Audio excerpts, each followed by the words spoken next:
محمد إيبو جوانكي جعفرينية لألمانيا دمينة وكي يك جخورتين هاري جهاتي هاتا خلات كرن سال 2015 أو تشوية ألمانيا وجي سال 2018 واجي اندام بارتيا اس بي دي نها جيجري سروكي جوانين بارتيا خويا لولايتا ان ار في نورد راين ويستفالن واندام سروكتيا وي بارتيا لزيجن فيتكنشتاين هر سال د کنگره پارتیا خود جی بشتار دبه ای سال د گوتاره که ده د کنگره پارتیا اس پی دی ده پشتگیری کوچبران کر و لدجی وان کسان در کت کو کینا وان لهمبری کوچبران هیا ای سال لگل دو هوالین خوین آلمان خلاطا جرمن دریم اوارد یا 2020 ورگرد او خلاط جبو کسین چالاک ده پیشکش کرن محمد ایبو نهال آلمانیا خوندوان سال سیم بشه اند زیاریه لزانیگاه دوسلدورف دخینه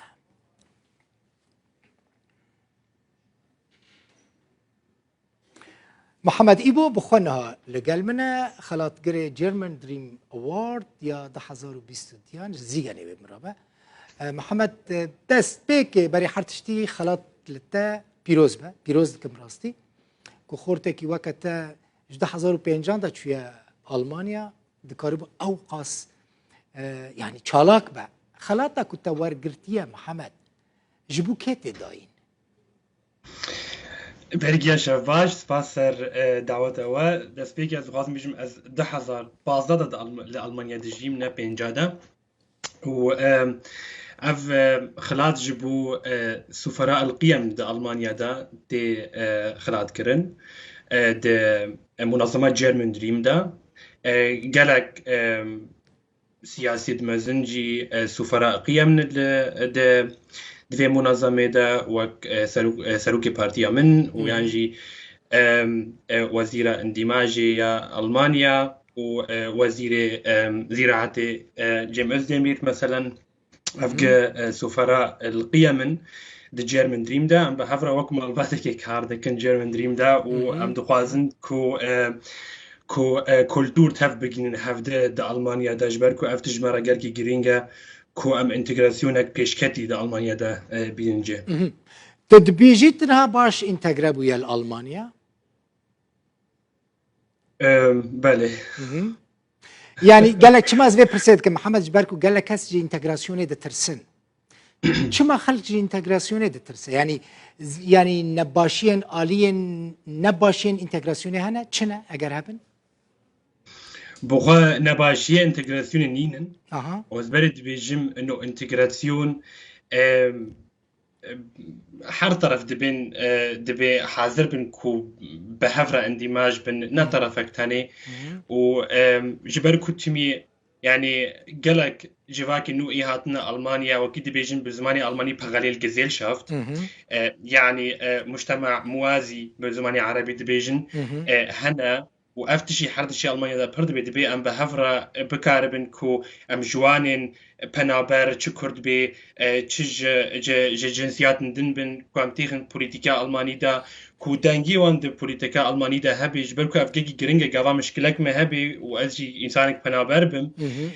به زمان بم دبی از بخوا دنگی خوا به سیاسی گینم و انا بندهن کبم کو دنگیم به سیاسی گینه باشه محمد تج علی خوا آماده انتگره ببی یعنی وک کردکی یعنی کوچ برک پنابرک حز که تبلی وجواکی باش برکو پیش روزا خود وجواکی دا دنوا وجواکی دا دبینه جواکا آلمان قبول دکن یعنی دل خو دری خو ج کوچبر را ودکن کو او کوچبر به پیش کفن بخواد هر جواکی دا مروفن هنه کنا خوازن انتگراسیون چه ببه لی اوجی او گلکی هندکن پرانی ملتی آلمان حاضرن کو انتگراسیونک باش چه ببی د پارتی مدا مثلا از گلکی پشتگیری پنابرا دکم و ام دبینن کو آلمان جی یعنی جم ایلور دایک بونه د آلمانیا دا بلکیم لحظان هنه کو جم پرتر پشتگیری پنابرا دکه او جی يعني دي خويا كرن كو چوقا ملتي ألمان وەکی دەبێژن ئۆپن مایندە و حاضر کو ئینتگراسیۆنێک باشتە ئەڵمانیا دەچێ ببە. باشە تو 7 ساڵ ئەڵمانیایی يعني 7 ساڵ نەگەلێکی زێدەنە تنو چییە ئەڵمانیا زەحمەتی ئەتە کشاندن دیتن چ بوون؟ وڵا زەحمەتی تەوی گرنگ کشاندیە دبستانی دەبوو گاوا دەست پێ کرد ئەس چوم دبستانی لە ئەڵمانیا گەلکی گرنگی مدیت تمەدرسەمە قبول نەکرد ji ber ku ji min re gotin zimanê te Almanî negelkî xort e ku dikaribê têk hevê sîstemê me bi çavekî gelkî hindik li min meyzandin lê piştî sê sala 2019 ew ê kesên bi çavekî gelkî biçûk li min meyzandine bixwe xelata bakaloriya dan dest min ev zehmetî tevî mezin bû min dît zehmetî din jî yanî غريبية يعني إيرو ولاتي من إيرو باجارة مع عفرين شو بيبندست وروج بروج يعني بكالوريا خو متقدمان دهندري يعني دوي دميدا عفرين كت وقالكي دمك زحمت بوج مرة و اس بي شيام يعني اف قالكي جرينج بجمرة في فترة زمني وبلي هون بحث عفرين ذكر محمد بحث عفرين يكر خوش عفرين جيجري سروكي جوانان يه بارتيا خوي NRV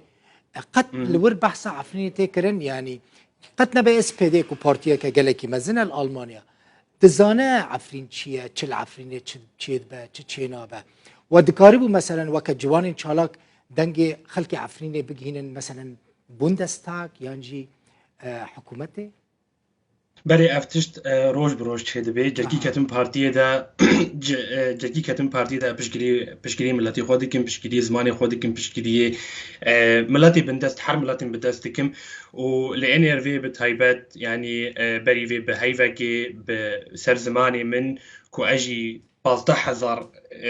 جوان یا اس پی دی تمثیل لکم کوشی گری سرو من پیشکش کرد چما مهمه کو تضامنك باش ام جروج اوارا بدن خویا کرن و روجاواج مرا گلکی گرینگا و باشوری کردستان جی گلکی گرینگا جبر کو ام وی د جهنا د وقتی در بجم اف پروژیکت یا کردستان سوری و انجی کردستان عراقی ام پیشکتنک دبینن اف ریولوشن ام دبینن کو ما فی بیرکا باشتر هیا د روجلات ناوین دا اف گلکی تشکی گرنگا و امجی جوانین پارتی ام گلکی بما فی جناران کو ام دبینن لروجاوا او باشور کردستانی چاوا بیرکی کرد جنین کرد هر دم پیشکتینه چه سیاستی دای چه جواکی دای و امجی جهکی سربلندی و ام كجوانين بارتيا كي دبي ام جلكي جنين كرد فير ببن اف جني جهاتي وكنا ها شورشا ايراني دا شورشك باش محمد تنمونيكي جوانكي سركفتي لألمانيا جبو سركفتني لألمانيا جوانين كرد چتي خواستن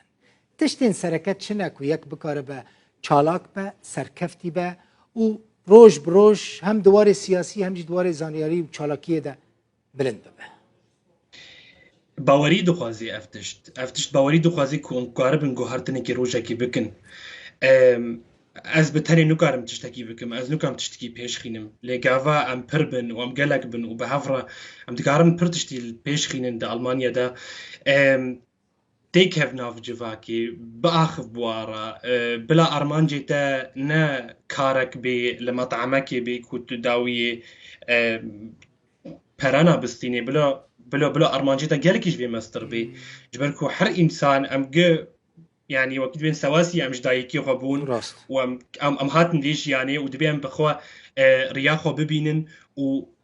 وألمانيا بخوا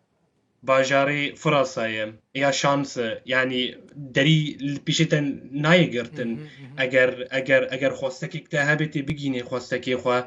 و بارتي ديمقراطي بتايبات بشكل عام كارن آليكارية دبكن يعني حق دنتاي كو از أول كسم كو بيجنسي از بومجي غاري ساروك دي يوزوس دا جوانين اس بي دي مقاطعة ان ارفيدا اف تجارة نبوية لي افتشت يعني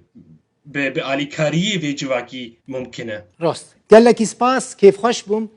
هر دمه وها سرکفتی تببینم محمد ایبو خلاتگری جرمن دریم اوارد 2022 جه آلمانیا جباجر زیکن